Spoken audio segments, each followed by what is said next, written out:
let's start, Ace. I mean, when I've said that the Israel lobby destroyed the, I mean, I've been saying that the Israel lobby has destroyed the Corbyn project for some time now, and I often get a bit of pushback from some people on the left who say, it wasn't the Israel lobby, it was the second referendum, commitment to a second referendum on Brexit. How would you respond to that, Asa?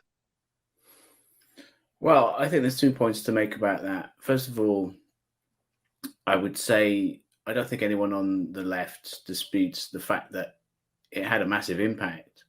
I think it's more about whether it had the biggest impact. And I would say 2 things. I would say, first of all, it's almost academic. Like it's I would say, as long as you recognize the fact that it had an impact, I think that's the important thing. I don't think anyone can really deny that. And second of all, I would say that it had enough of an impact that if Israel and its lobby had not been able to do it, had not been able to successfully smear Jeremy Corbyn as an anti-Semite, then I think he would have become prime minister.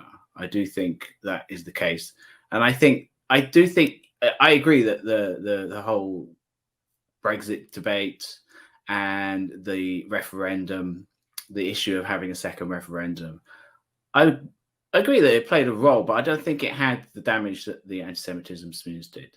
And the reason for that is simply that I don't think it got to Jeremy Corbyn as personally as the anti-Semitism smears did.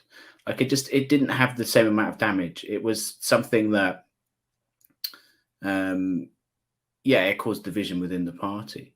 And it probably had an impact electorally. But the anti-Semitism smears had such a big impact on the movement. And I think that's the point to me, is the movement. The movement behind Corbyn was his superpower. It was the only reason he was able to even become the leader of the Labour Party in the first place was because there was this massive popular movement in support of him, and I don't think, as divisive as the Brexit referendum was, I just don't think it had the same poisonous impact that anti-Semitism smears did. And I don't think it had the same personal impact on Jeremy Corbyn either, because I opened my book with the Corbyn's interview way back in 2015 with Channel 4 News, because you can, where it's quite hostile, despite the fact that it's supposedly this liberal news channel. It's quite hostile. Like Christian Guru Murthy is quite hostile to Corbyn on every issue, just even on the issue of refugees and asylum seekers. He's sort of attacking Corbyn in these kinds of using right-wing talking points, really. But then at the end of the interview, he drops in this stuff about, well, why did you call Hamas and Hezbollah your friends? And you did this and you did that. Yeah. And you could see in that interview how that impacted on Jeremy Corbyn. It was something he kind of got angry about it, actually, which was unusual to see. And I think from that moment, it would have been very clear to the Israel lobby, the pro-Israel groups, and even to the Israeli state, that this was a hot button issue and something that could be used to great effect. No, indeed. I mean, my view on it, Asa, is that, yes, of course, the Brexit referendum did have a big impact. But like you, I think that the weaponization of anti-Semitism and the smears relating to that, driven by the Israeli state and its assets in this country, hold Jeremy below the waterline. It's actually sapped away, his political capital in that sense. Yeah. And my view is that, Jeremy, well, maybe it was his advisors, but in the end, Jeremy went along with this. Jeremy facilitated that by continually giving ground to them and apologizing to them, which I remember saying to Jeremy, and I've made this point on this program and indeed on other shows before. I said to Jeremy, for Christ's sake, Jeremy, stop apologising. You've got, of all people, have got nothing to apologise for. You've done more than anybody to fight racism in the House. And when, you know, the likes of David Cameron were wearing badges saying "Hang Mandela," you were getting arrested on the steps of the South African embassy in Trafalgar Square. I mean, what's your take on that, Ace? I mean, where do you think Jeremy went wrong? Or indeed, do you think he went wrong? I mean, you know, what's your thought? Where did it all go wrong for Jeremy? Yeah, I mean, was he responsible for the you know, the disaster that ended up happening? Yeah, I mean, he made mistakes. There's no doubt about that. Like it was a massive mistake to. I mean, the irony. I mean, I said this on another podcast recently. The irony is that Jeremy Corbyn is now in the exact same position that you were in. Exactly. You know, and that is what, you know, it gives me, you know, no pleasure to say that we were right about that, but we were right about it, and we did say all along that you know, if you give ground to these people in this way, eventually it's going to come for you as well, and that's what happened. You know, I don't think Jeremy Corbyn was sort of in office but not in power, and he wasn't even in office. Like I think he was partly in office, and especially by the end, it seems like people like McDonnell were more in power, were more in the driving seat. Yeah, I mean, it was a big mistake. They were in the driving seat, but it was driving the bus over the cliff. I mean, the likes of John McDonnell, weren't they? I mean, you know, I mean, Jeremy should have pulled the handbrake. I said, "John, you're taking us over the bloody cliff, mate. What you doing?" You know. But obviously that didn't happen. Yeah. But so I mean, you know, it was so vicious. I mean, you know, not long after I got re-elected, should I say, because I lost my seat, as you know, in 2015, I got re-elected in 2017. And I remember giving an interview. It was like a full-page interview to The Guardian. I think I'd whetted the media's appetite because I fought the most marginal seat in England, and I said that, you know, I was the most Corbyn-friendly candidate standing anywhere in the country in England's most marginal seat. This would be a test case for Corbynism, and so I think that sort of put me on the media's sort of radar. Anyway, they did this interview with me. I think you referred to it in the book, actually, if I'm not mistaken, or maybe I read it somewhere else, where I was trying to address the absurd smears that were being directed at Jeremy, and I was saying, you know, this kind of there was, you know, what did I say? Bullshit, and I can't remember the precise terms I used, but basically I was saying it was a pile of nonsense anyway.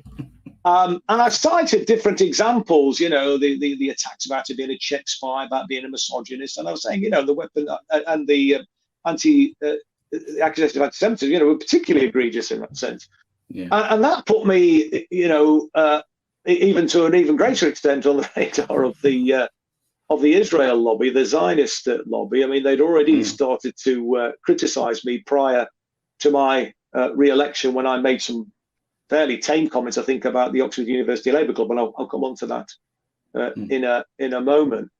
But it was just the viciousness of it. I mean, you've got the likes of Ruth Smith, who you obviously talk about quite extensively in the book. I mean, she was calling for the whip to be withdrawn from me after 2 months I've been re-elected, you know, because of this interview in The Guardian. I mean, yeah, but they were so vicious, so relentless. I mean, it's a long-winded question, Asa, but really the nub of what I'm trying to get at is, were you surprised by the viciousness, or is that something you expected from the Israel lobby? I wasn't surprised, personally, no, but that's because I deal with them. You know, we're subjected to them, I should say, on a daily basis. You know, I think that, you know, we see, as somebody who reports professionally on the Israel lobby, I knew, and I'd experienced firsthand, and I'd experienced from reporting on people on the left and people in the Palestine Solidarity movement who have been attacked by the pro-Israel lobby. And this kind of weaponized anti-Semitism, false allegations of anti-Semitism used as a political weapon is their primary weapon, and it has been for many decades. So yeah. What you said was proxy wars and bullshit. Oh, that was it. Yeah, proxy wars and bullshit. I couldn't remember the precise. You said proxy wars and bullshit,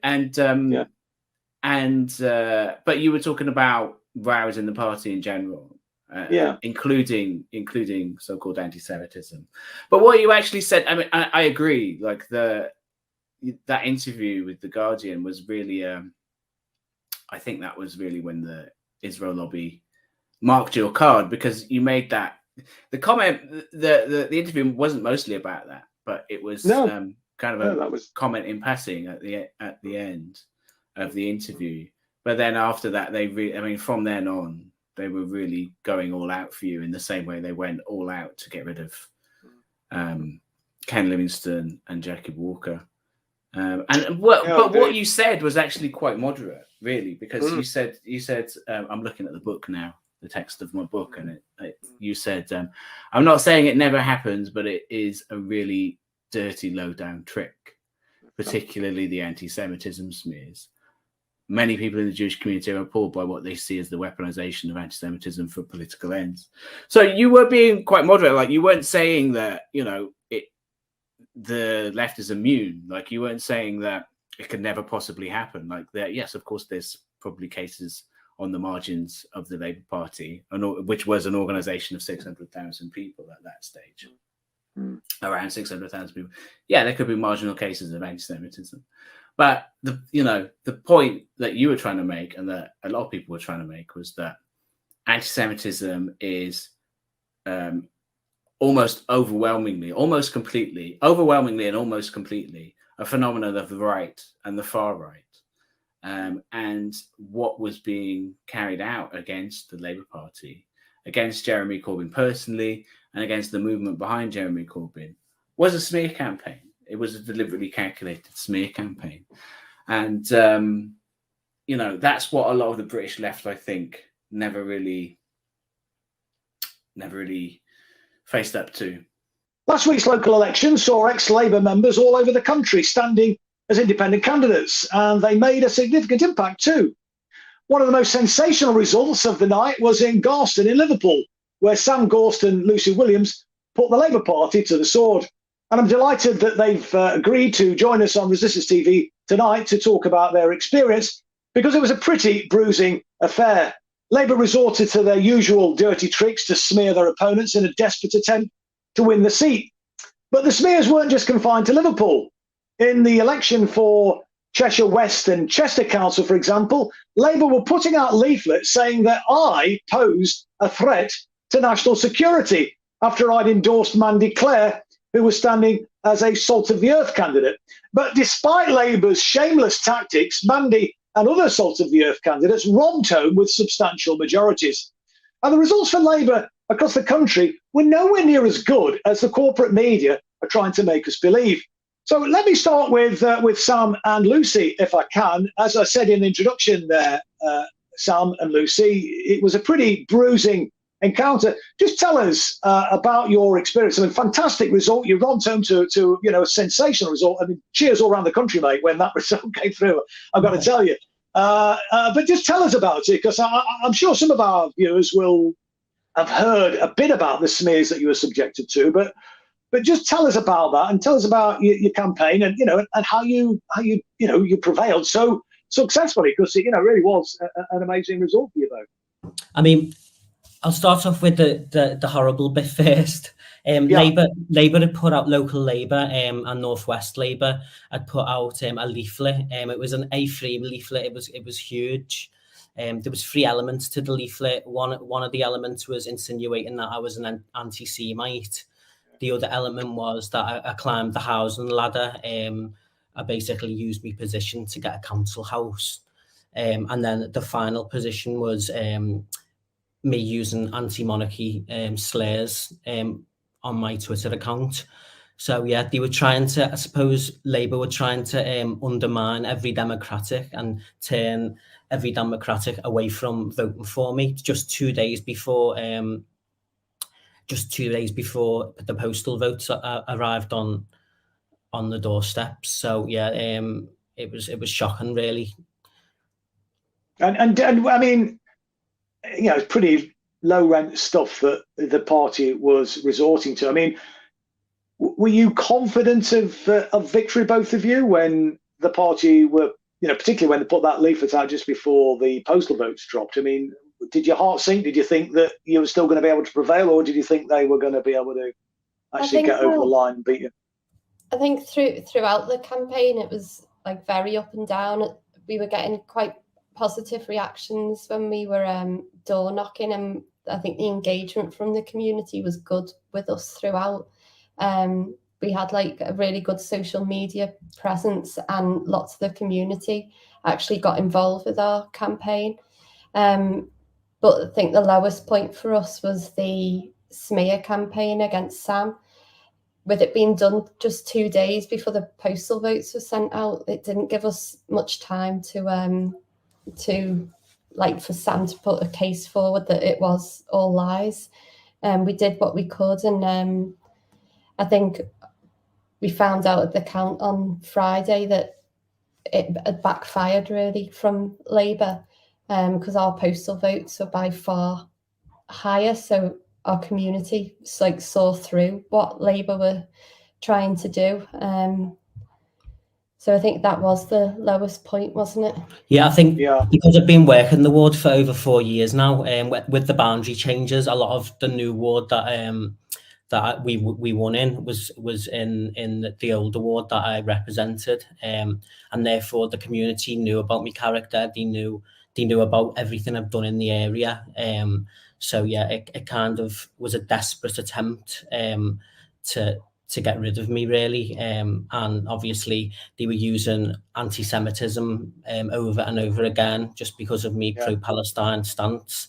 But the worst thing was there was a spoof Twitter account that was going around as well, and that was kind of mocking me and other independent colleagues. We did eventually find out who had started the account, because he accidentally put tweets out on his own personal account, and it was actually a councillor within Liverpool who works for one of the which works for one of the MPs. So I won't give you them names, but yeah, it was a toxic campaign headed by the top of the Labour Party and Northwest Labour, which is despicable. Really. I mean, oh, go on, Lucy. So we did enjoy the campaign, and being like, for me, being quite new to politics, that really that it wasn't a nice experience when all of that was going on. But I think like we showed that like we were better than them. We didn't lower ourselves to retaliate in any way, and I think it reflects on the amount of votes that we got, that is what the community want from someone representing them. They're fed up with all the gutter politics, and they just want genuine people representing them. I think for me, one of the most hurtful things was the person who had promoted the leaflet was someone who had been my work colleague, my Labour colleague in the ward, the previous ward I worked in. So I felt like I was befriended for 4 years to be stabbed in the heart, really. And that was the most disappointing thing, that the Labour right obviously can pretend to be your friend, and then at any time can just launch an attack on you, especially as personal and hurtful as the attack on me was. I just felt quite guilty that the attack on me could reflect on Lucy as well, if it went negatively. But yeah, I think the community knew. Obviously, it didn't stop us from worrying or, of course not, no, having like that mental health breakdown at times. But yeah, I suppose we should have had more faith in the community, really. But when a leaflet goes out like that, you just expect the worst. No, indeed. Well, tell us what your secret was then, because as I say, it was a sensational result. We've heard about obviously the negative campaigning that the Labour Party indulged in, but how did you? Well, one, how did you respond to the negativity, and more generally, what was the kind of basis, if you like, of your campaign? Because if we can bottle that and use that elsewhere, that could be a really kind of great formula to enable us to challenge the established parties and offer a real alternative. Because what we've got with the two, well, if you include the Liberal Democrats in that as well, no real difference. They're two sides of the same coin in reality now, both committed to neoliberal economics, both committed to the war machine, the kind of military-industrial complex in that sense. They're in the pockets, they're owned, aren't they, in reality, by corporate capitalism, and so there is no real choice.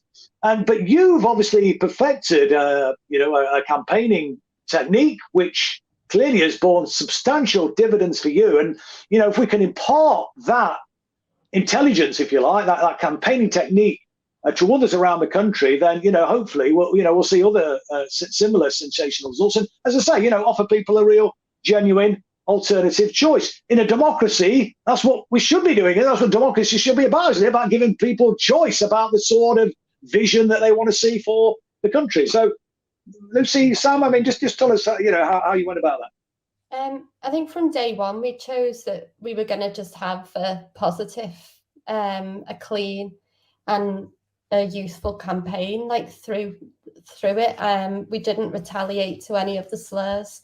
We engaged like other community leaders in our campaign. Like we had people out from like local children's centres supporting us.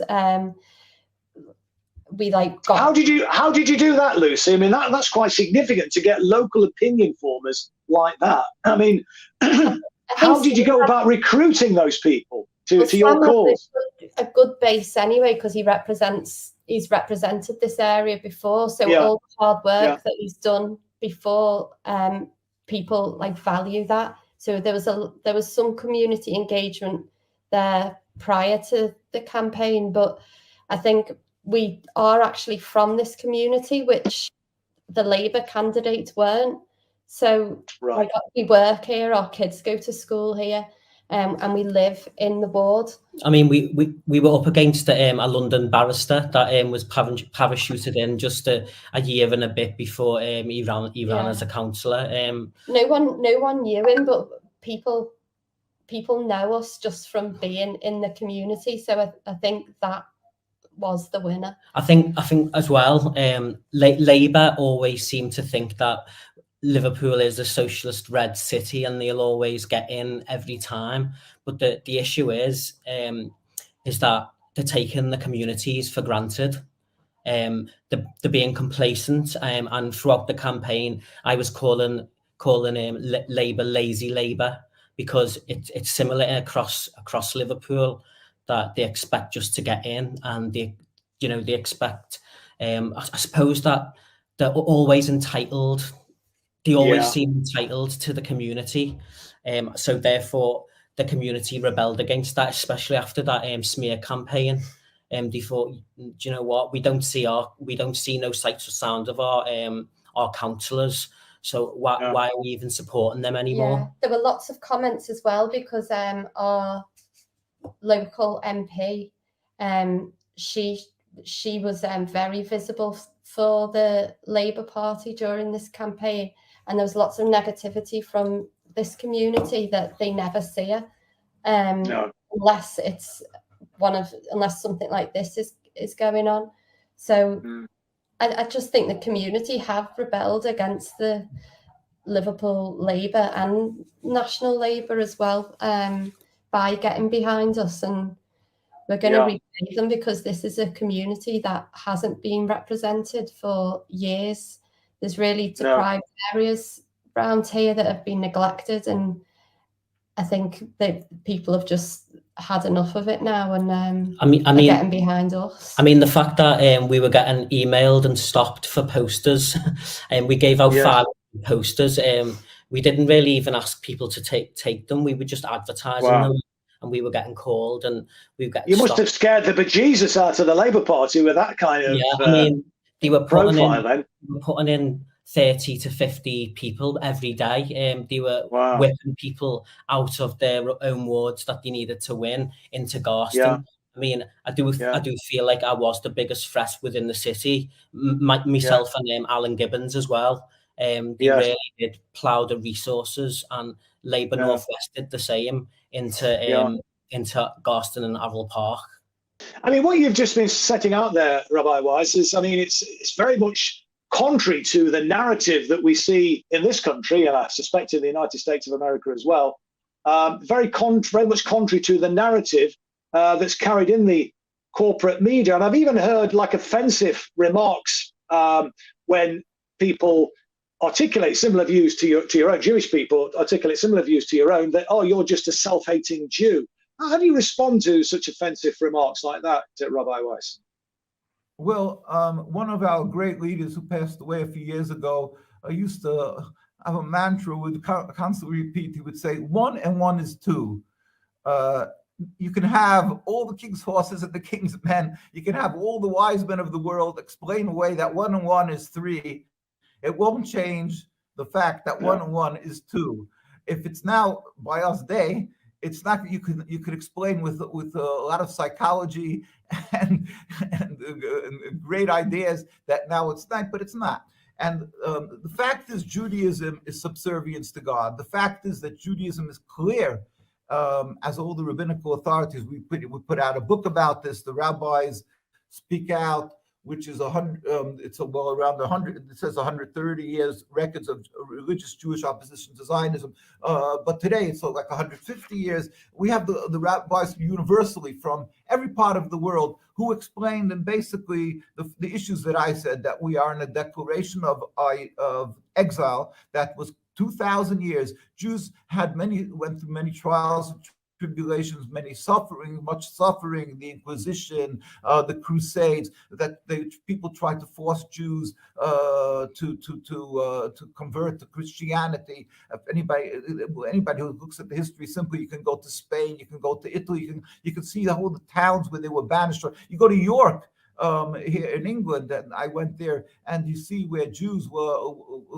There's a very famous castle in New York where Jews, it says, there's a sign there, a big sign, that the Jews and Jewesses, it says, they were murdered, and they took their own lives before because they were afraid of being murdered if they're not going to convert to Christianity, and they were eventually burnt, the ones who remained alive. So basically, this was a sad history of Jews, and yet the Jews had an opportunity many times through 2,000 years. There was the golden age of Judaism. They could have created their own sovereignty, yet they refused to, because they said God told us that we believe God is all compassionate and we don't know his ways, but we were sent into exile by God. It says clearly, that's in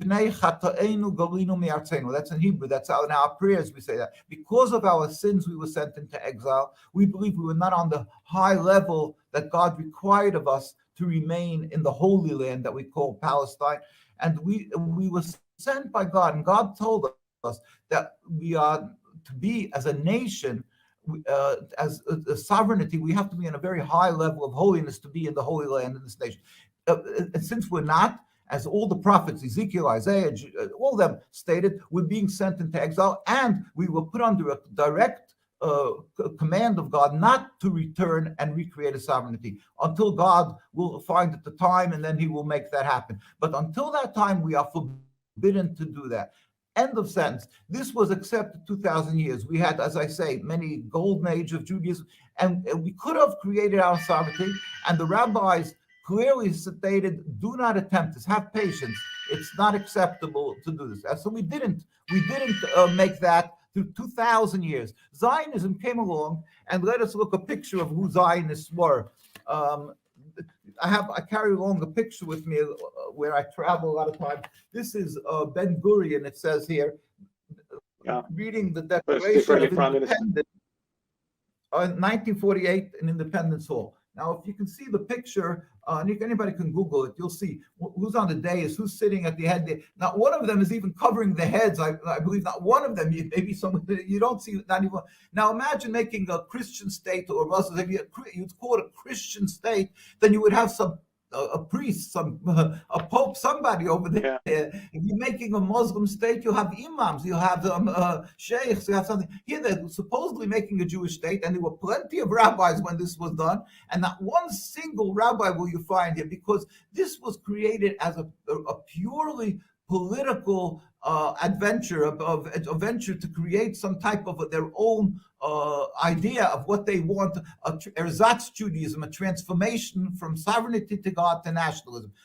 All the rabbis oppose this. And mind you, till today, you will find that we have mass demonstrations in the, whether it is in the streets, this is in Washington in front of the United Nations against the state of Israel, whether it is in Jerusalem, hundreds of thousands of Jews gathering. The very religious, invariably, if you will go around the world, you'll find the very religious communities, the more religious they are, the more they oppose this ideology of having a Jewish state or stealing the land from the Palestinians. Why? Because it's unacceptable to steal, to kill, or to have a Jewish sovereignty. It's not only is it 1 and 1 is 2, we're not allowed to have it, but around the world, the very religious Jews stand and continually in opposition to the Zionist state of Israel in its entirety and all the actions that emanate from the state. So although you say that the many people say, oh, he's a self-hating Jew, it's because they have the power of the media. They have the mic in their hands. But if you go to England, the most religious communities in Stamford Hills in London, you won't find an Israeli flag. You go to New York, the largest concentration of religious Jews besides Jerusalem, there's not one single Israeli flag, because the more religious, the more you know that Zionism and the state of Israel is unacceptable. It's the people around the world who don't know the truth of Judaism that could make such a comment. People don't know that Jews are being brutally beaten. You go to Israel daily. You see Jews are children, old men, young men, because they're simply standing up and denouncing the state of Israel, denouncing its existence. It's intolerable and unacceptable. Old men, young children get brutally beaten, and the world is silent. If this would happen in the UK, if it would happen anywhere else, the way the Israeli soldiers, the Israeli people treat the religious Jews, and then we never carry guns. We're simply demonstrating against the state of Israel. We never carry guns. This is what they're doing to us. And the world is silent because they've accepted the narrative of Zionism. It's unbelievable. Here, I showed you this first picture here. You see a girl is in detention, arrested, simply because the Jewish youth from the age of 17 and on refused to serve in the IDF, Israeli Defense Force, which is mandatory service there. We refuse to serve in their army because it's against the Torah to do such a thing, to serve in Israel. And the world is silent. It's just unbelievable, the lack of knowledge of the Jewish people around the world. That's what we're here for. But certainly, I know that Muslim voices were being targeted even prior to this latest terrible event that's unfolding in Gaza at the moment. And I, as you may or may not know, Abdul, when I sued the Labour Party after they suspended me, in part because of my support for the Palestinian cause, and eventually won the High Court case and had my costs recovered from the party, even though they were trying to get costs from me, believe it or not, even though they lost the predominant part of the case. But the point is, we set up something called the Left Legal Fighting Fund, and so we've helped a lot of people, and some of the people that we've come across and we've given advice to and support for are people whose children have been targeted as a result of the Prevent strategy. And kids, very smart kids, young kids, making the case for Palestine and the oppression that the Palestinian people have been experiencing.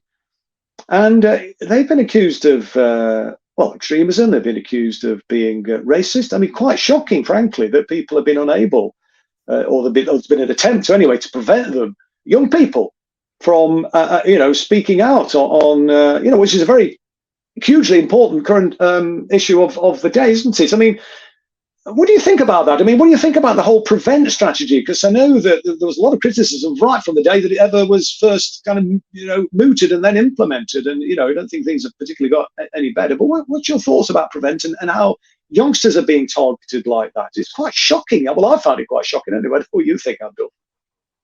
Well, prevent, of course, came in after the 7/7 bombings in 2005.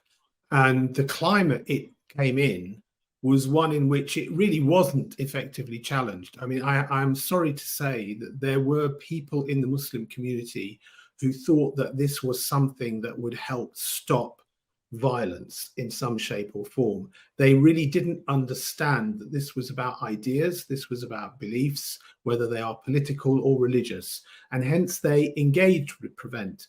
And after a few years, it became much more apparent to them that this was something very sinister, because they found the prevent officers that they were cooperating with, whether they were from the police or the council, were starting to quiz them and their congregations, in the case of mosques or in other settings, the people that they worked with, their client base, they were starting to quiz them about people's beliefs. And they felt very uncomfortable about that. And then actually over the years, there's been more disengagement from that and more understanding that this is a very sinister policy. It is disproportionately focused on the Muslim community. It effectively started for Muslims, and then it ended up getting widened to the far right, because there were so many cases coming from the far right. It would have been just kind of ridiculous not to. But this government has kind of pushed it back again towards Muslims. They've argued that the far right, less attention should be given to the far right.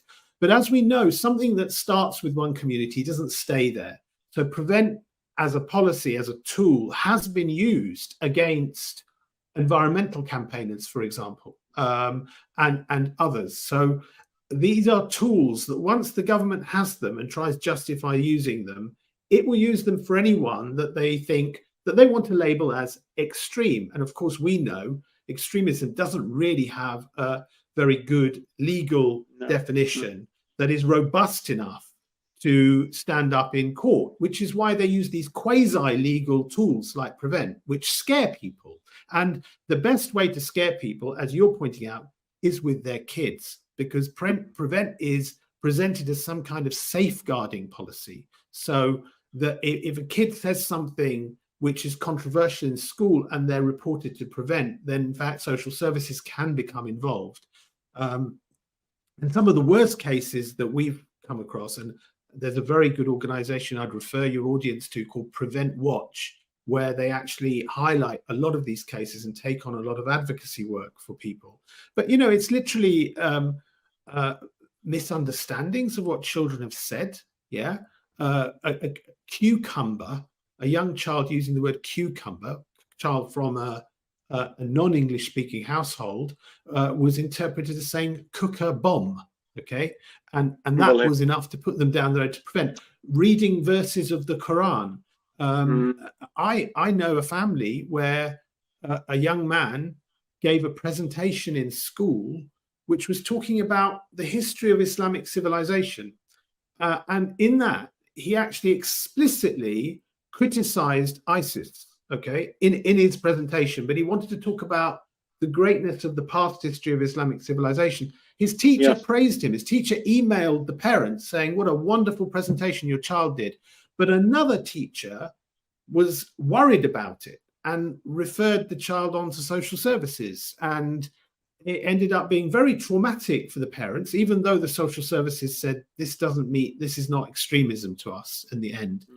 So this is a tool to silence us. Now, I've been looking before the show. I've been looking actually at the Education Secretary, Gillian Keegan. She's written to schools to give them advice on how to respond. Okay, and she it's very interesting. They frame it as the Israel-Hamas conflict, and there's a similar advice that's gone out to school from the British Board of the Board of Deputies of British Jews. They've written to schools as well.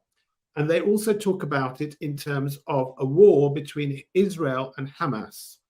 Now, when you frame what's happening in Palestine like that, effectively, if you're against the Zionist bombardment of Gaza and the massacre and the killing of innocent civilians, you've kind of, just because they've framed the issue in those terms, you can appear as if you're with a prescribed group, okay?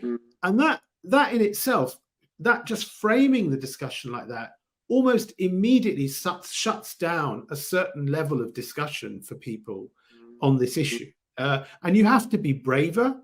You have to be more precise about what you say. There's almost like no room for speaking emotionally. And in these issues, people speak very rhetorically, don't we? Everyone speaks a bit rhetorically when it comes to the emotional. Absolutely. And you're expected to speak in almost legal speak in order to be able to justify what you're saying.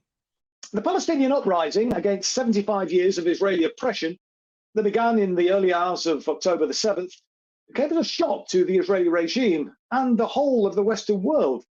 The response of the political class and the corporate media to this resistance operation has been predictably one-sided, and the reaction of the Zionist entity has been typically brutal. But the Palestinian resistance factions are much better prepared than they've ever been, and Israel's planned ground invasion of Gaza will be met with stiff opposition if it goes ahead.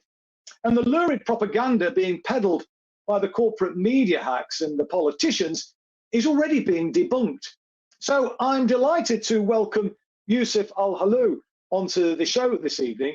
Yusuf is a Palestinian journalist from Gaza, and over the last 15 years or so, he's worked as a broadcast news correspondent for various international media outlets.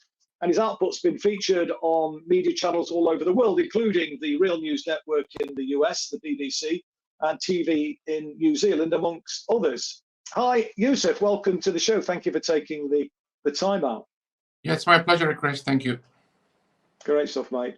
Well, let's get straight into it then, if that's okay. I mean, you know, this operation by the resistance factions was bound to come, wasn't it, at some point? I mean, I've heard it, you know, the Gaza described as like a sort of ticking time bomb, which was at some point inevitably going to explode. What do you think?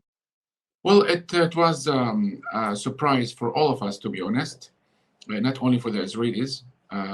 Years of preparations led to this kind of sophisticated operation. Now, the people of Gaza have been under a crippling siege for the past 17 years.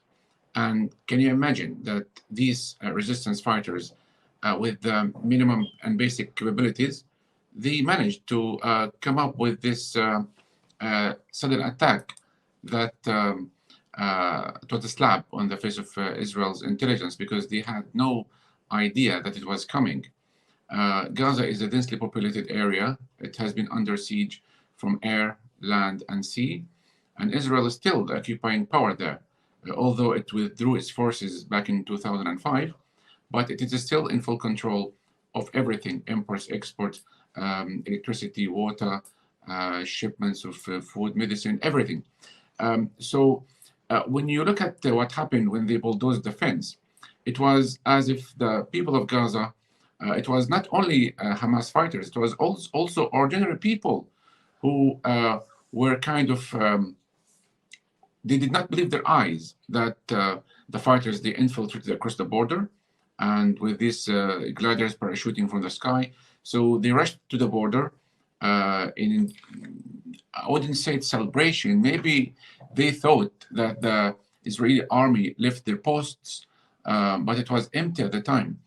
So the bulldozers, they destroyed the parts of the fence, and people entered, some of them on motorbikes, some of them on foot, some of them on cars, and they lasted there. They spent like around 5 hours, and only after 5 hours the Israelis find out that something kind of breach happened to the fence.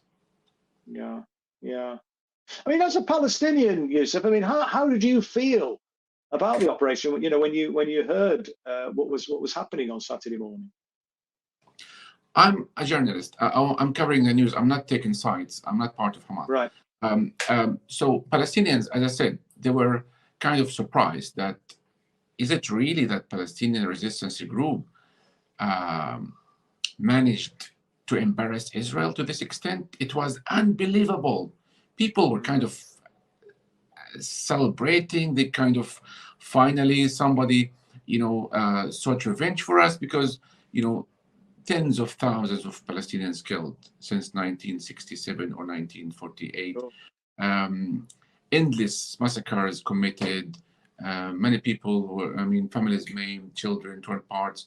Israel waged so many wars on Gaza, so many offensives, the siege, also attacks on Palestinians in the West Bank, Jerusalem, violating Islamic and Christian sites, confiscating lands, imprisoning Palestinians. Over 6,000 Palestinian political prisoners, some of whom spent more than 25 years behind bars. Some Palestinians from Gaza, they are imprisoned in Israeli jails. So Gaza is considered the capital of resistance. And with this, with such operation, it gave somehow people maybe kind of a glance that this could force Israel to somehow give up or at least end its occupation or siege on Gaza. So people were taken by surprise, but they knew that after this operation, Israel was going to revenge. And what happened, what was expected is happening right now. Israel is collectively punishing the population of Gaza, killing civilians, destroying houses, cutting water, imposing a siege on top of the already imposed siege, preventing Which is yet another war crime, isn't it, Yusuf? Collective punishment is a war crime. Yeah, under international law, you cannot, stop the supply of food or water. You are starving people. The UN said, well, this is not acceptable. The UN Security Council General, the UN Secretary General, and the EU, one of the European countries, wanted to stop and aid its support to the Palestinians, but then it retreats back and they said they will continue. So if you think about it, people under siege with high level of poverty, unemployment, people are angry, frustrated, they lost hope, graduates, they cannot find jobs. People are forced, to live on the bare minimum just to keep them alive. The water in Gaza is unsuitable for human consumption. The sea is even blockaded. Fishermen come under fire. Farmers come under fire. If you think of Gaza, it's like a pressure cooker. It explodes. And what happened was kind of people breathed. Oh, finally, the fence was broken. So it's like it was unbelievable. But now people know that Israel has suffered heavy losses and blow. And as a matter of fact, as we speak, over 1,200 Palestinians lost their lives, including 400 children. And the goods are not allowed to enter Gaza. Even the Egyptian side was threatened by Netanyahu. If you dare to bring supplies, then your convoys will be struck. So we don't know what's going to happen. Is it going to be a ground incursion, invasion, full scale? We don't know. People are afraid, terrified, and they expect the international community to intervene. But we know the international community is silent. They say Israel has a right to defend itself. But what about the Palestinians who suffered for 75 years? I just wonder what your thoughts were, Warren, about the way in which the media reporters in war-torn countries, this sort of process of being embedded, like we saw in Iraq, the corporate media hacks were embedded with the US military or the British military. We're seeing a similar thing now with some of the reporters from the corporate media embedding themselves with the Israeli occupation forces in their genocide against Gaza. And my sense is that leads to an even greater extent a sort of skewed perspective, because inevitably, I suppose, when you are embedded with a group of soldiers, you kind of form a bond, a relationship. And I just wonder what your thoughts were, whether that's going to then impinge on their impartiality. And we know that, where the corporate media is coming from anyway, they've got an agenda. But do you think that is a good or a bad thing, embedding, being embedded with a particular military in a war situation, or not? No, it's an absolutely terrible thing, Chris. And here's the reason why. I have many independent journalist friends who can't get their stories out. Because what happens now is, back in the day, just very quickly go into this, back in the day you had war photographers like Kappa, and the great Don McCullin. And they would report on the Vietnam War, and basically the powers that be and the press would say, this is happening. And suddenly Don McCullin's newspaper, photos in the newspaper would hit the American breakfast tables. And this is what kicked off the Great American. In fact, he was probably one of the very best at actually bringing the war to an end, because his photographs are absolutely legendary. And they were at direct odds with what they were being told by the media and what they were being told by the government. And when you embed someone in there now, what generally tends to happen is they go somewhere after it's calmed down and it's fairly safe, and you're being guided as to what you need to see. And you cannot get right on the front line most of the time. How can I put this? Many independent journalists I know get shot at. I mean, you've only got to look at the Ukraine war. If you dare to say anything against the narrative, and that is not Russia-phobic, if you like, you straight away, they have a website, the Ukrainians, called Militarets, which is a Ukrainian kill list, which they killed many journalists already. I think they killed 16 before 2022, and they killed quite a few afterwards. In fact, they went after one, what you might call journalist, Tartaski, blew him up in a cafe in St. Petersburg. And they went after another one called Dugan, and they missed him and blew up the car with his daughter in. So there's an inherent danger about being a journalist, and aid workers should always be completely and utterly impartial and just report what you see. And to be honest, Chris, just to finish up, I think in the old days, the media used to hold the government to account and the government hold the media to account. And that sort of, it was a fairer system than now. Now you have the governments and mainstream media walking in lockstep.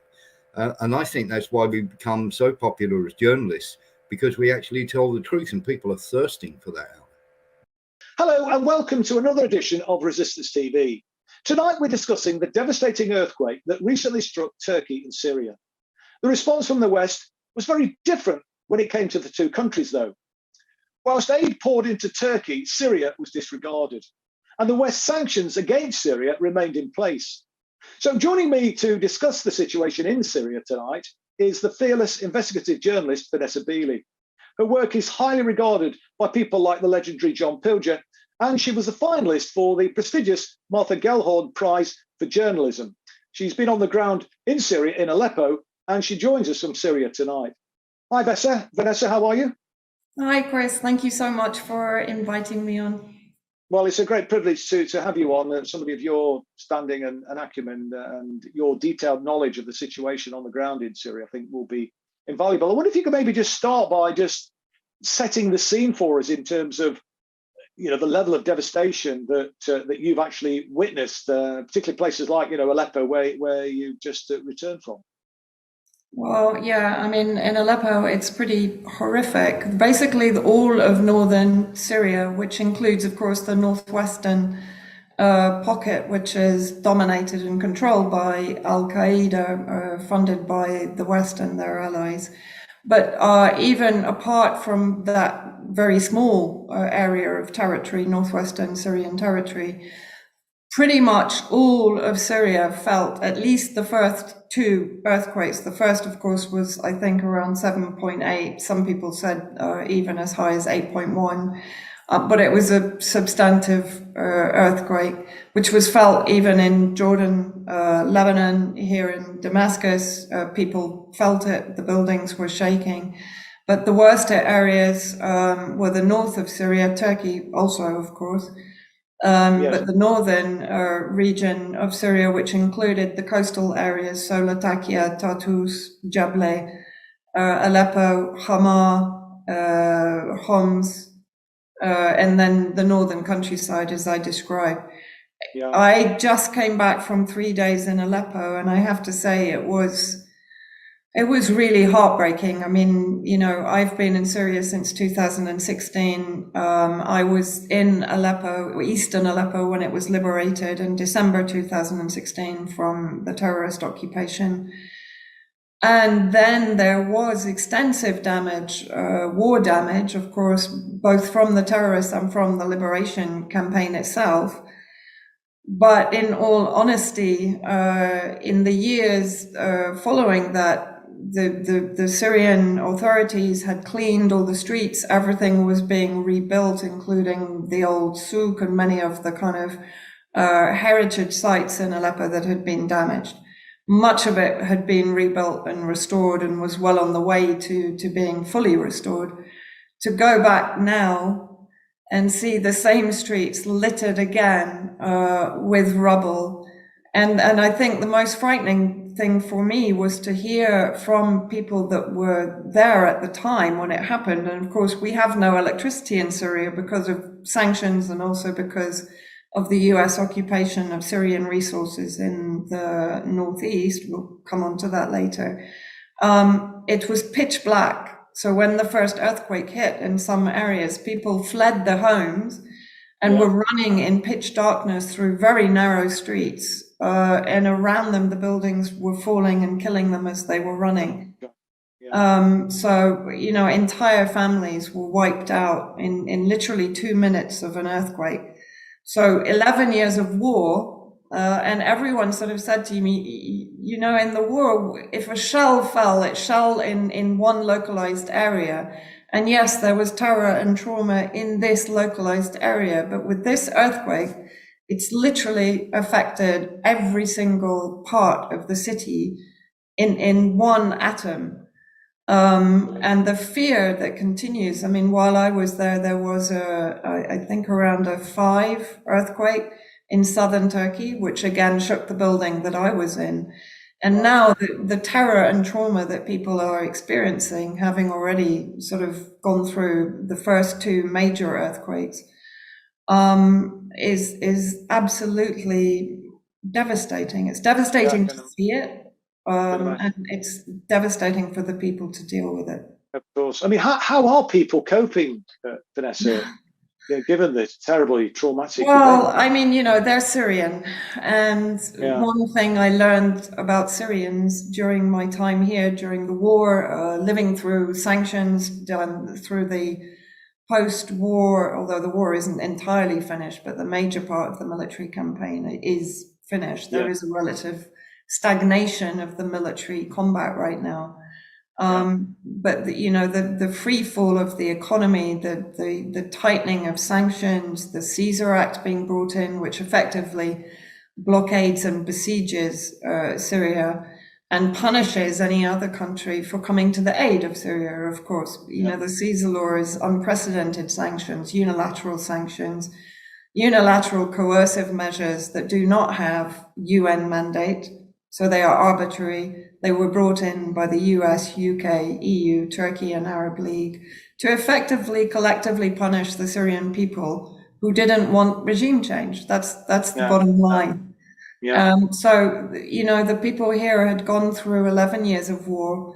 Then the crippling economic measures weaponized against them, the occupation by the United States and the UK of the Northeast, via their Kurdish separatist proxies, the theft of Syrian oil and resources, which include wheat and barley. Under the Trump administration, they were burned. Vast areas of forestry and arable land was destroyed and burned. Even under the Biden administration, Samantha Power, who now heads up US aid, tried to import genetically modified seed, which would have destroyed the agricultural territory for 10 years to come.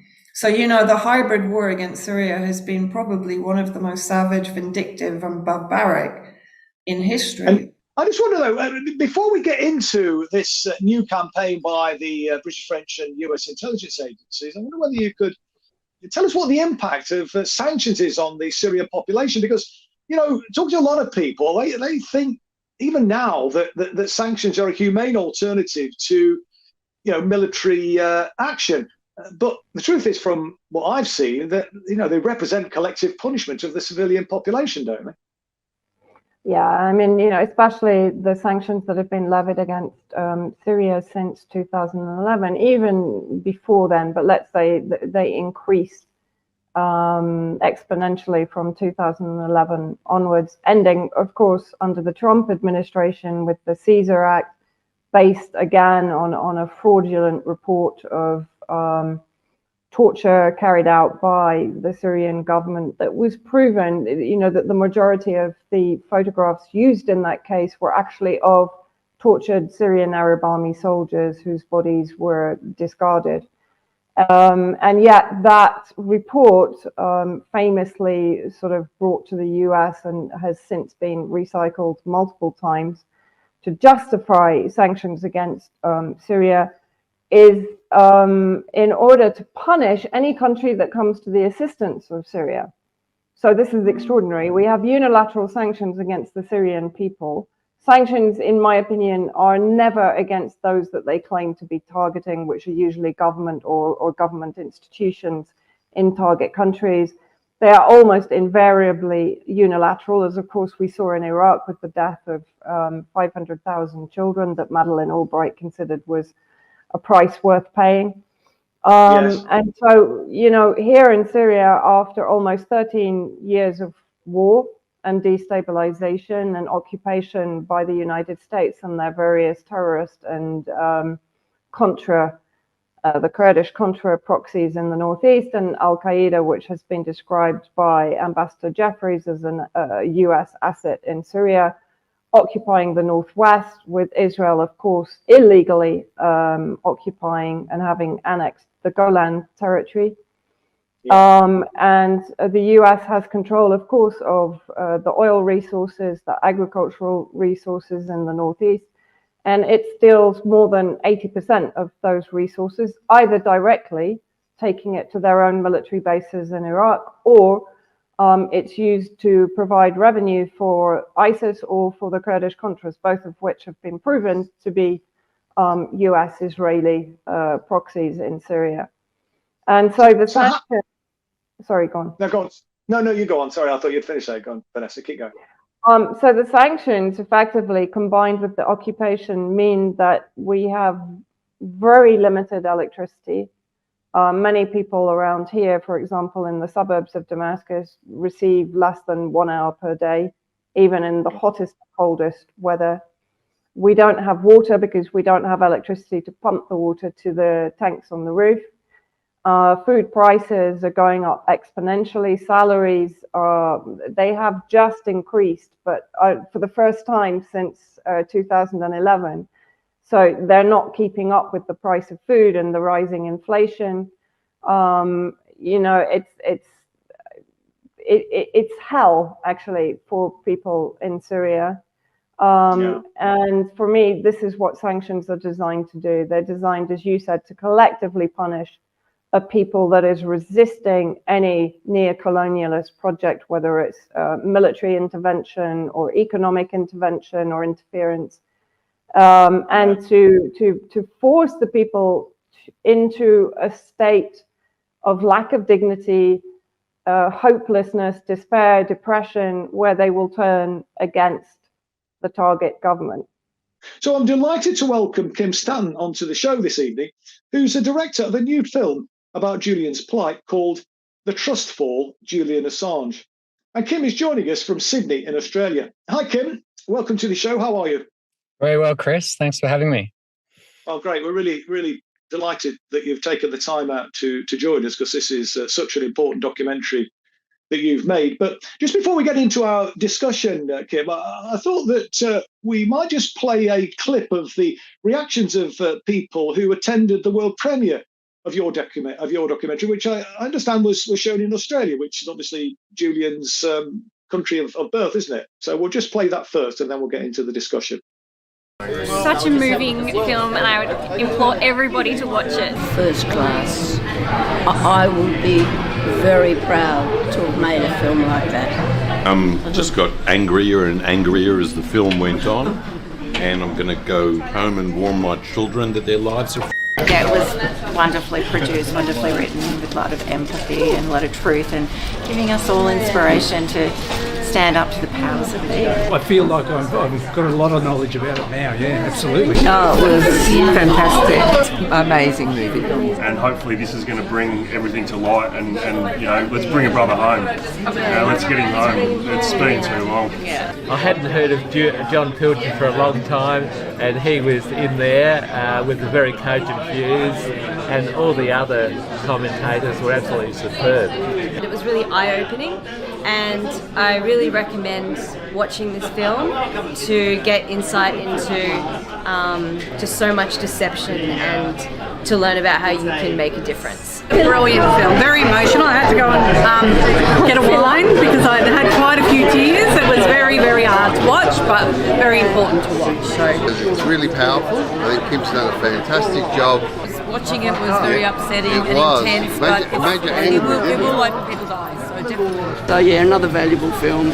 Yeah, recommend it. Just hope many people see it because it could make a really powerful impact. Well, clearly those people were very impressed by what they saw. I think it seems from their reactions it had a real impact on them. So I wonder maybe, Kim, if you could just perhaps start by telling us how you came to make this film in the first place. Sure. Well, like a lot of people, I had loosely followed the story since that powerful video, Collateral Murder, that went viral basically in 2010. At the time, I saw that footage and it shocked me. I didn't know what WikiLeaks was or who Julian Assange was. I never took the time to really go deeply into it. But over the years, I gradually watched various documentaries and started to put the pieces together. I've been involved in the documentary industry for nearly 10 years now, basically as a hybrid distributor, putting on screenings of documentaries, including in the United Kingdom, through my enterprise Films for Change. And then it's always been something I've thought of doing, was to actually get behind the camera and make a documentary. Wasn't sure what topic I would do, and I guess it was through watching various documentaries that I started to really understand the importance of this story. And then in 2021, May 2021, I decided, well, it's a good time now to make a documentary, but it was going to be just a simple YouTube sort of film. It might take a few months to do. And I actually filmed the first interview with Julian's father, John Shipton, on my mobile phone on a tripod. But then the project just rapidly expanded, and we had incredible support from the public, from this amazing worldwide supporter network, to enable us to actually turn it into a cinema-ready piece, to expand the budget and expand the scope. And instead of interviewing just a few people, we ended up interviewing 23 of the most prominent voices on the topic. And it just grew and grew, and now here we are 2.5 years later with a film that's coming out in festivals. Yeah, no, well, it's fantastic and great testament to your commitment, really, to bring this film to the screen. But I wonder whether you might just sort of say what kind of obstacles, if any, that you encountered in making the film. Well, the first obstacle was I had no idea what I was doing. Apart from a bit of an idea of sort of a bit of an idea of sort of narrative and topics and structure. But yeah, the rest I just sort of picked up as I went along. And so there was enormous challenges. The first challenge was how to reach these interesting people to interview them, how to get in touch, not being someone that's well known or an author or any of that, not having very many connections. So managed to sort of find a way to reach all the people that we wanted to interview. And other than that, hiring videographers, not attempting to do the video work myself, putting that into the hands of experts, and getting a lot of advice from people along the way, from other filmmakers to solve all kinds of issues, and also just getting the right people involved into the team to sort of fill in the gaps of areas that I hadn't had no idea of what I was doing. Yeah, well, I mean, you've got some very impressive contributors to the documentary. I mean, you said that you'd had no idea how to reach them. And did you? I mean, when you got in touch with people like John Pilger, I mean, were they kind of very willing and happy to, or did it take some persuading to get some of the people to participate? Yeah, look, we really spoiled for choice with the caliber of the interviewees in the film and in this campaign, and the people's ability to articulate ideas and their brilliance and their intelligence is, I don't think we're matched by any other campaign that's going on in the world right now, to have people like the recent Daniel Ellsberg, who sadly passed away not long ago. The legendary Australian filmmaker John Pilger, and then authors like Tariq Ali, human rights lawyer Jennifer Robinson, ex-presidential candidate Jill Stein from Doctors for Assange, and so on. Amazing people to talk to and connect with, and most of them were very willing to be involved because they're so passionate about this cause, and it's a network. They all know each other pretty much, and pretty willing to get involved, especially once they got a sense of what I was aiming to do, and I shared the sort of the plot line synopsis, or the treatment, I should say, to use the right term. It did. For some of them, it took a little bit of persistence and patience, and eventually we did basically interview 99% of the people that we wanted to. There's a few people I would have liked to reach, but wasn't able to. Very happy with the result of the luminaries and the thinkers and speakers that we've been able to include in the film. As you probably know, the Resist movement joined forces with the Workers' Party earlier this year, and the Workers' Party Congress at the weekend, I was elected as the deputy leader. And since that time, I'm delighted to say that the campaigning GP, Bob Gill, has now decided to join the Workers' Party as well. Bob has been campaigning about the destruction of the National Health Service now for a good number of years, and produced an excellent film called The Great NHS Heist. And if you haven't already seen that, it's well worth a watch. You can Google it and find it on YouTube. I'm not sure if it's on other platforms as well, but I believe it's certainly on YouTube, and it's certainly well worth a watch and well worth a share as well. So if we could get Bob on the screen, and it's good to have you on board. Bob, welcome to Resistance TV again. Hi, Chris. Thanks for having me on. Yeah, good. Well, I mean, let's just go straight into it then, Bob. I mean, I know you've been thinking about joining the Workers' Party for some time, and you've finally taken the plunge. Just tell us why you've actually made the decision now to join forces with us.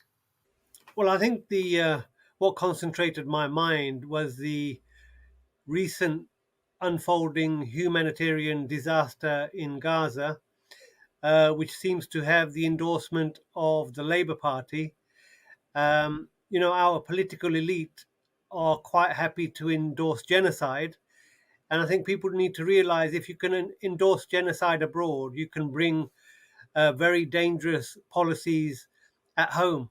And unfortunately, my experience of campaigning on the NHS for about 10 years now, it's clear to me that what we have in place is a cross-party consensus, which is dismantling public services and clearly premeditatedly putting patients at risk of harm and death. I came up to the Workers' Party open meeting on Saturday, and what I heard I liked, and I thought, well, if not now, when?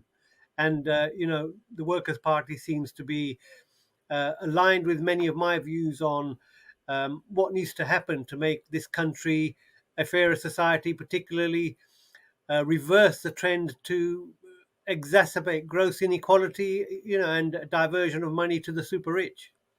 Yeah. I mean, obviously the Workers' Party was founded in 2019, 2020, I think, or certainly after the 2019, just after the 2019 general election, which was obviously in December. I think it was early 2020 when it actually got founded fully. And I mean, since that time, it's been on a growth trajectory. Members are seemingly, flocking to join the Workers' Party. Is still a small entity at the moment, but I think it has the chance to potentially make a breakthrough in the election. When you were there, Bob, so you will have heard George talking about this. He's identified, a number of seats where the Workers' Party could make a breakthrough. Do you feel yourself, you get a feeling that there's a chance for the Workers' Party to make an electoral impact at the next election? Well, I think there are many people like me who feel politically homeless. The Labour Party has shown itself to be endemically corrupt. They sabotaged their own election chances in 2019. You had one PLP coup against Corbyn after the other.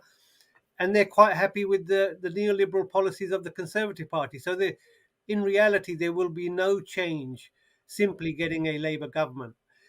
So I think there's a lot of people like me, there's a lot of people who are totally disillusioned, don't even get out and vote. So that's what we need to tap into. And what I heard at the Workers' Party meeting was this willingness to work with other groups, because the last thing we need is multiple challenges to the neoliberal status quo and just splitting the vote. So, if we can work collectively with other groups, then I think there's a good chance to make a breakthrough.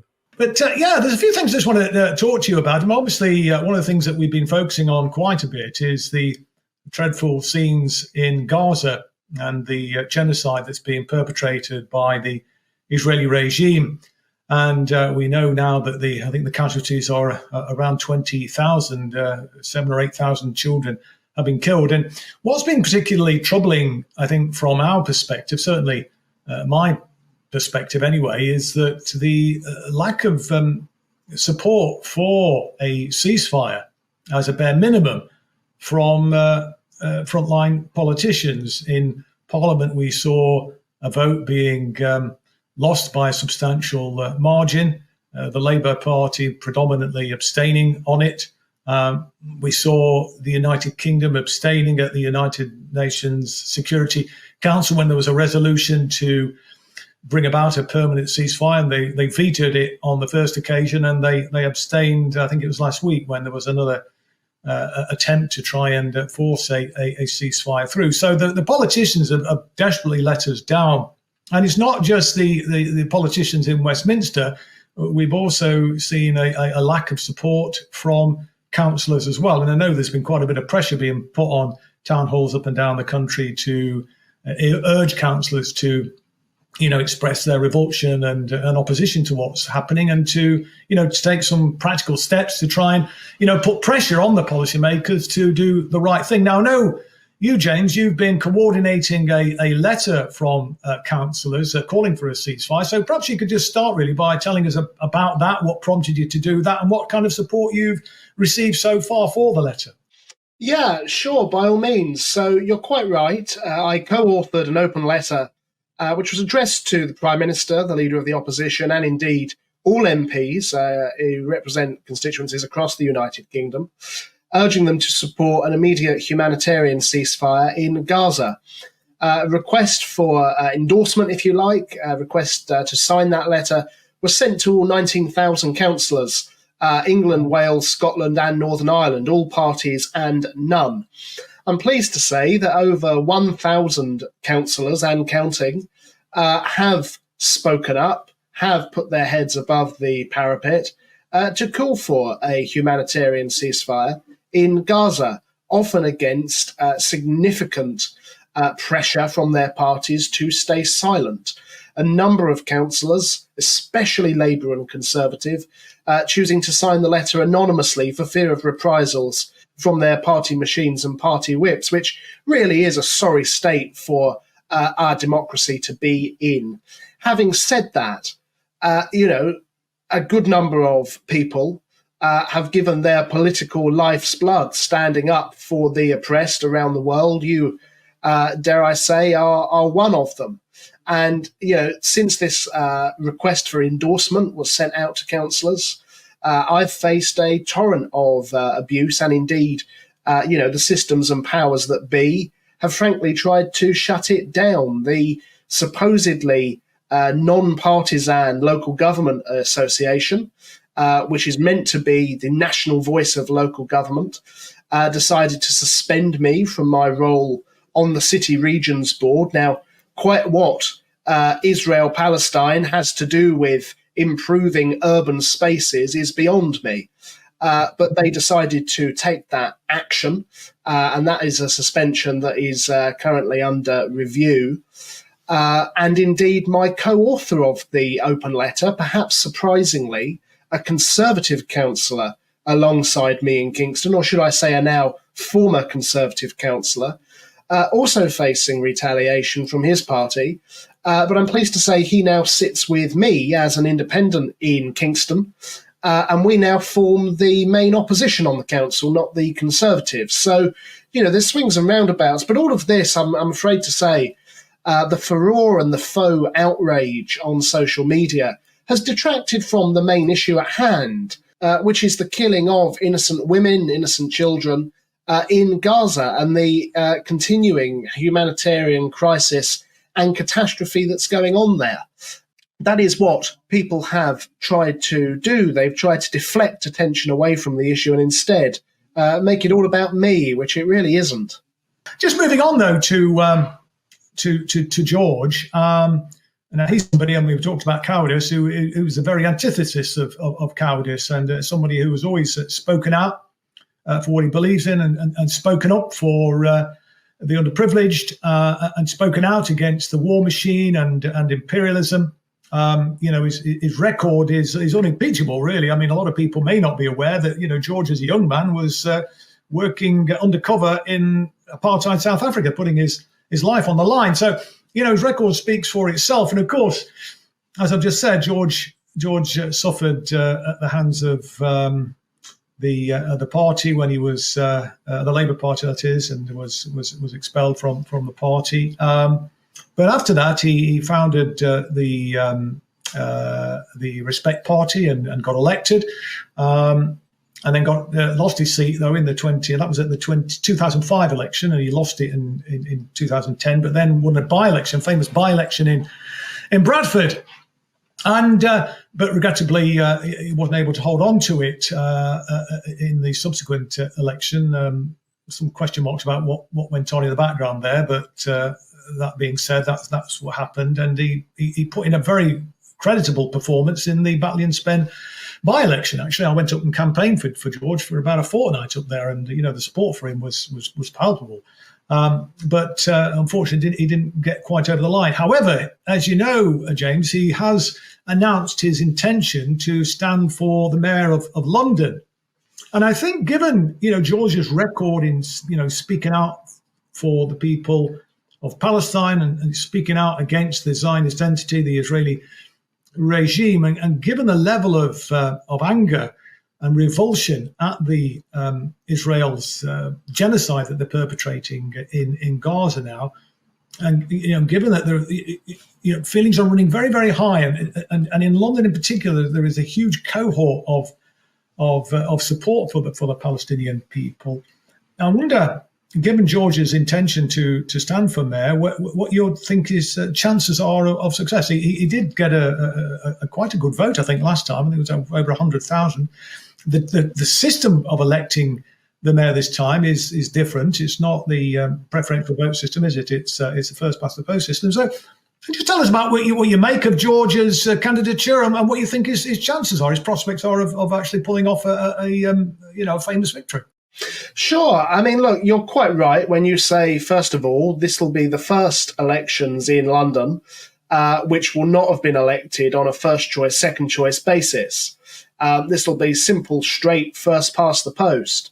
I would expect there to be some 20 candidates, if not more, as there was in the last London mayoral election, which was delayed until 2021 because of COVID, which, reduces the percentage vote you need to win, quite frankly. Susan Hall, the Conservative candidate, widely seen as the main challenger to Sadiq Khan, I think by the day is proving herself to be widely unfit for the job, and dare I say, delusional and mad. Most recently, going on the airwaves across London on LBC, and indeed Talk TV across the country, to say that her purse had been stolen on the London Underground, when in fact she had dropped it and a Good Samaritan had handed it into lost property, merely trying to score a political point about crime on the Underground. So I think actually the more voters get to know and hear Susan Hall, the less inclined they will be to vote for her. Sadiq Khan is not a popular mayor across London, especially in outer London. The ultra-low emission zone expansion has caused a groundswell of people opposing it, particularly in the boundaries of London. The largest Facebook group against ULEZ has over 80,000 members. Crime under Sadiq Khan has skyrocketed, and don't forget, he is the ultimate commissioner of the metropolis, of the Metropolitan Police, and under his watch, the foot has just been taken off the pedal. He claims to have built numerous affordable homes. Well, as most of us know, his definition of affordable, which he changed, is not truly affordable for the vast majority of working people across London. And of course, TfL still is running a deficit and is reliant on government handouts. They may not even be able to buy new trains that are due to enter commission on the Piccadilly line next year. So there's a litany of failures that can be rightly levied at Sadiq Khan. And with the right campaign, I do think Sadiq Khan is very much a beatable candidate. He is vulnerable. The Conservatives have chosen a pup, so it certainly won't be them. So it'll be really very interesting. I mean, you mentioned George's election in 2005. That was in the Bethnal Green and Bow constituency, which is in East London, in Tower Hamlets. So I would expect him to get a good deal of support there. Tower Hamlets, of course, in 2022, in the local elections, ousted the Labour Party in favour of a left-wing localist party led by Lutfur Rahman, who was the former mayor of Tower Hamlets. They have a majority control on the council. And if we look to two recent by-elections in the London borough of Newham, also in East London, independents have broken through there and now again, like in Kingston, form the main opposition to the administration. And Labour suffered what can only be described as a landslide defeat in that most recent by-election in Plaistow North, where previously they captured some 70% of the vote.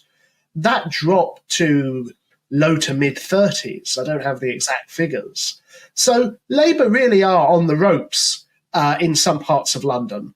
And there is an opportunity, I think, for someone who is pro-justice, pro-peace, pro-Londoner to capitalise.